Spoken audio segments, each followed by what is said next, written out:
สองไทยลาวเป็นมุ่นเสือบ่มีวันเหินห่าง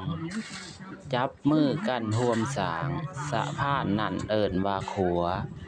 สวัสดีพี่น้องป้องปายทั้งฝั่งลาวและฝั่งไทยเมื่อทุกคู่กระเป็นทุกคนเนาะคลิปนี้บ่าวกี่น้อยบ้านหน้าพาเพิ่นจะนำพาพี่พาน้องมาทำความรู้จักมารับรู้การก่อสร้างครัวรูปแบบฝายนำล้นอยู่ที่บ้านสุกุมาเมืองสุกุมาแขวงจำปาสักสปป.ลาวใต้เส้นทางระหว่างบ้านสุกุมาหาบ้านลาดข้ามห้วยขามวนเด้อพี่น้องเด้ออันนี้ก็เป็นได้ทึ้นฮ้อนมาจากการสีน้ำผ้าของคณะพักขันเทิงโดยถือเวียกงานศาสนาเป็นสำคัญนะพี่น้องเนาะและอีกอย่างหนึ่งเวียกงานศาสนาเป็นสิ่งสำคัญ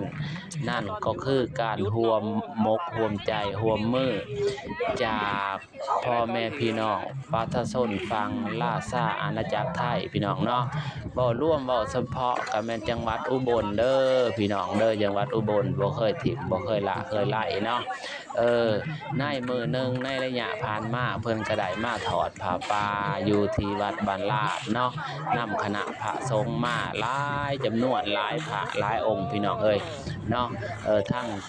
ครูบาอาจารย์ทั้งพ่อแม่ประชาชนทั้งฝั่งไทยจังหวัดอุบลราชธานีพี่น้องเอ้ยเพิ่นก็ได้มาทอดผ้าป่าระดมทุนเพื่อนำก่อนทุนดังกล่าวมาสมทบ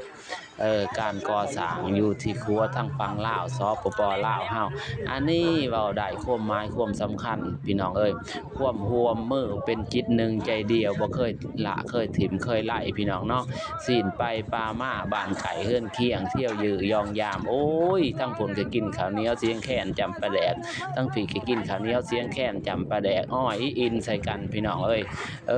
ไปหามาสู่ไปสู่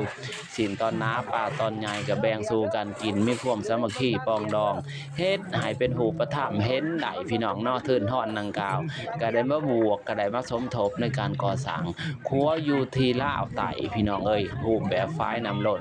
บ้านสุกุมาเมืองสุกุมาแขวงจำปาสักลาวใต้เฮาก็เป็นที่เหี่ยมหอดเป็นหูปธรรมเป็นอันที่ประจักษ์ตาพี่น้องเนาะก็ภายใต้การสีน้ำของคณะพักขันเทิงของทางฝั่งลาวเฮาพี่น้องเอ้ยในนั้นก็ถือเป็นงานศาสนาเป็นสิ่งสำคัญเพื่อเป็นการเต่าโฮมความสามัคคีเป็นปึกแผ่นแน่นหนาทั้งฝั่งไทยและฝั่งลาวเฮาได้โจกทึ้นโจกฮ้อนสมทบกันก่อสร้างครัวครั้งนี้ให้ไปสำเร็จไปโดยดีเนาะพี่น้องเนาะอันนี้ก็เป็นการบ่เคยปาเคยไล่เคยถิบเนาะกันเนาะพี่น้องเอ้ยอันนี้ก็แสดงความขอมกขอบใจเด้อพี่น้องเด้อทางฝั่งไทยก็ได้ถึงจะว่าเป็นทึ้นเป็นฮ้อนหน่อยบ่หลายหรือว่าสำไรก็เป็นการประกอบส่วนเฮ็ดให้เวียงงานดังกล่าวสำเร็จไปโดยดีเนาะอันนี้ก็ภาพและบรรยากาศทั้งพี่น้องเฮาได้ปมลุ่มกันออกกำลังแห้งกายออกกำลังแห้งทึ้นแห้งซับแผนกแม่ครัวเฮาบ่เพราะว่าการกองทัพต้องเดินหน่วยท้องพี่น้องเนาะการ